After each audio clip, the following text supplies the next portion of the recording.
And I told the people of Kenya that we found empty coffers. I told the people of Kenya we have found a 9.6 trillion public debt.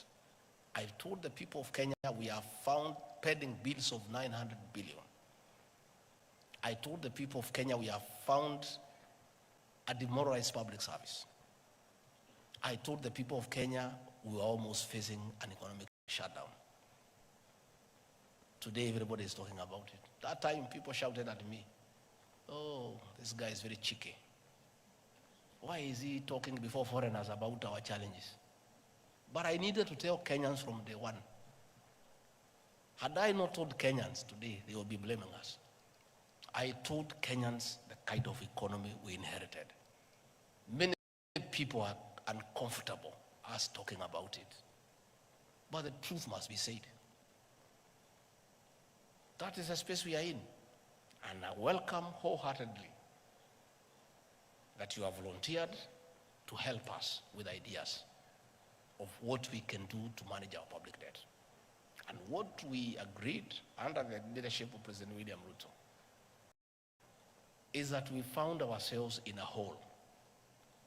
And what you do if you're an intelligent person, when you find yourself in a hole, you first stop digging and figure out how to get out. And that is exactly what we have done. Tightening revenue collection, sealing leakages, making sure that every cent is collected to pay public debt. All those people who are criticizing President William Ruto, they need to be honest. Are they telling the president and the government not to honor the debts that we found? These are debts for the Republic of Kenya. Although they were not committed by the present administration, they were debts committed by the government of the Republic of Kenya then. You as accountants, as business people, you know, in simple bookkeeping, there are assets and liabilities. We inherited the assets. State House, my office, vehicles. Fair enough. What about the liabilities? We inherited them too. Huge public debt, 9.6 trillion, 900 billion pending bills. Eurobond, 2 billion. Accruing interest between 12 to almost 16%. Those debts must be paid, and they'll be paid by the people of Kenya, not by William Ruto or Gachagua. It is the people of Kenya. Us being part of Kenya will pay through paying taxes. These people shouting left, right, and center telling us to default so that we can be blacklisted as a banana republic. Are they telling us not to pay the Eurobond? Are they telling us not to pay what we owe the local banks? We want them to come and tell us. Don't just shout. Offer a solution. These debts are on record. We did not borrow as we were in the forest. William Ruto alikuwa ametengwa nje. He was not attending cabinet. He was not attending the National Security Council. He was not part of committing the country to those debts. But he is the President of the Republic of Kenya. He inherited those debts. He has to figure out how they have to be paid. And we are inviting you, good people, to help us with ideas of what we do, how we can go about it, how do we avoid them in future. Through continuous engagement, through bilateral and multilateral diplomacy, the President has traveled around the country, the world, engaging multilateral leaders, the IMF, the World Bank, key partners, the United States, the People's Republic of China. Currently, he has just left Germany for France to see how we partner with the world to get us out of the mess we are in. And it has started to pay.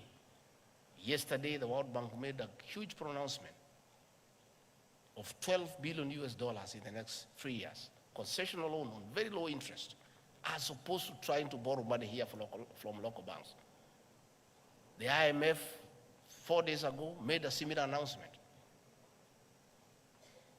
of a huge intervention. We have public roads that have all stalled.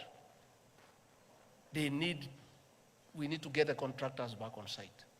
We have to get this money somehow. We did not create this situation. We found it. And they are uncomfortable when we say that's the situation we found. What do they want us to say? You people know, you manage companies. You know, you look at the state of the books when you take over a company. You take a company that is in the red, you know what to do with it. You take a going concern, you know what to do with it. But us, we didn't have a choice. Kenya is ours. We took it the way it was because this is our country. If we had a choice, we would have looked for another company, not Kenya. Because of the huge debt portfolio through irresponsible borrowing. When we tell the story, because we are going to tell the story, people will be shocked. How $2 billion was taken from the central bank and put in a private bank that is responsible for the situation we are in, the weakening of the shilling. And people want to sit there, and we know what they did. And we had said, let bygones be bygones. But there's a good discussion. We are going to have a good discussion. We are putting the figures into place, who took what and where, so that the people of Kenya can know why we are in this shit and this mess. To be fair to everybody, how do people expect a government to fix a 10-year mess in 1 year? A mess of 10 years. Through state capture, conflict of interest, outright theft of public resources, irresponsible borrowing, misuse of public funds, misapplication of funds into useless legacy projects. And here we are. We must be truthful to the people of Kenya because it's important that we be truthful to the people of Kenya. And when the people of Kenya finally know the truth, they will make a judgment, an assessment on who is right and who is wrong. But what I can assure you, the president and the rest of us are determined to fix this economy, and this economy we shall fix it. And there are good signs. And signs are last year, for the first time in 8 years, at the closure of financial year at midnight on June 30th, we had given every cent owed to the county governments. And previously, we had arrears of 5 to 6 months for county governments, for years. By the closure of financial year on June 30th, we had disbursed the last coin to the constituency development funds. For the first time, we have no arrears for our elderly men and women for their monthly stipend. We found an arrears for 8 months for those senior citizens who need that 2,000 to buy drugs, to buy food. We have cleared all that. Today, they get their stipend before civil servants are paid. And we have said, let anybody who has an idea on how to fix this economy come and talk to us.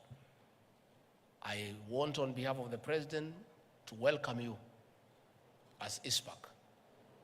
Come and talk to our people at the National Treasury, and we'll ask you to talk to the president, and all of us are aligned. This is our country, and as I said, we don't know everything.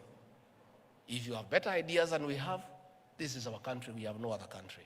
Please come and talk to us, and whatever you advise us, if it's prudent, if it can get us out of the quagmire that we find ourselves in, we shall say asante sana.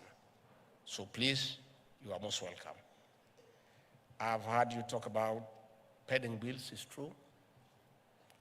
The president, in his wisdom, has put a committee where your members are represented.